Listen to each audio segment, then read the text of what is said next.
Now that song's a very, very old song. It's one of my oldest songs. Actually, it's 2,605 years old, if I'm not mistaken. I am 2,634 years old, and I know none of you believe me. That's all right. I'm used to it, really, very used to it. Been doing this for a long time, and I understand that you don't believe me, but I have the songs to prove that I've been doing this, as I said, for a long time now. That song actually was written around the time of a true character, King Balthazar, who lived in the area we now know as the Middle East. And but the problem is the Old Testament got the scripture wrong and mistranslated a few things, and so we know it now as the fiery furnace, but really it's the fiery coat or overcoat. That's a real story what happened. It eventually got translated through Hebrew, Aramaic, and the Latin, Greek, and everything in English. So by now it has no meaning of what its original meaning was. But my story, that song was actually the original story of it. Anyway, I don't mean to belabor this. I just want to set a couple things straight, and also just have a little fun with you all.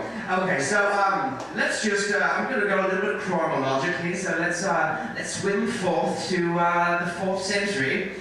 Exciting time for me. I was living in Athens. And that was just so much activity. There were so many people, so many thoughts. I was a good friend of this man named Glaucon, who was actually a very good friend of Plato.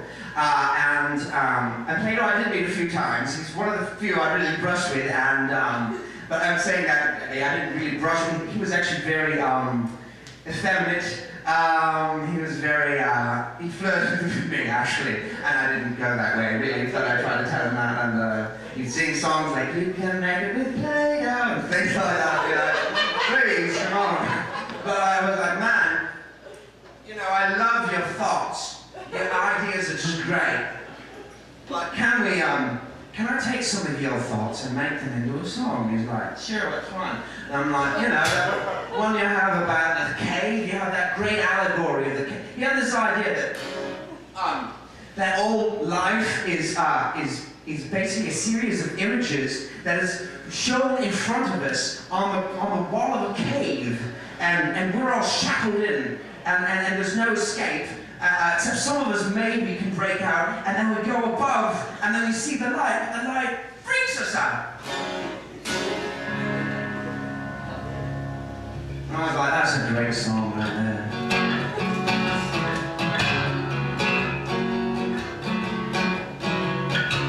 Oh, there's just shadows on the wall. Or am I making a storm? And there's just shadows on the wall. Or am I making up this song?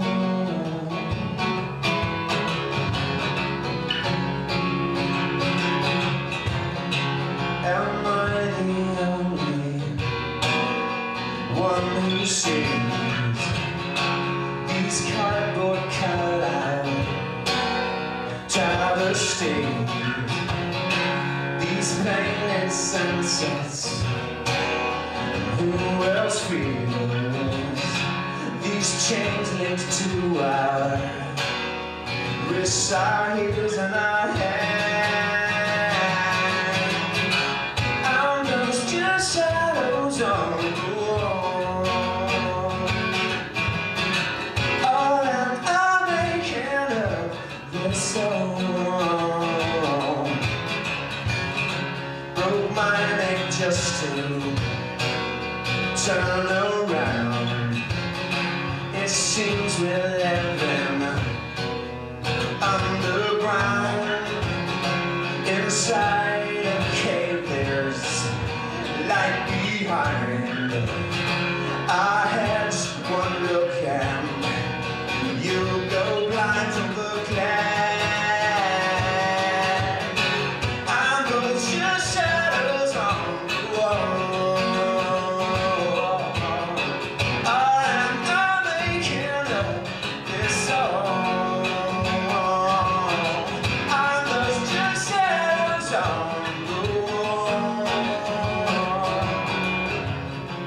Or I am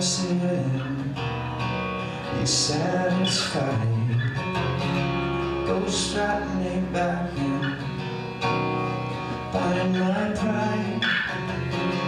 Oh, someday I will be a boss woman to see the light.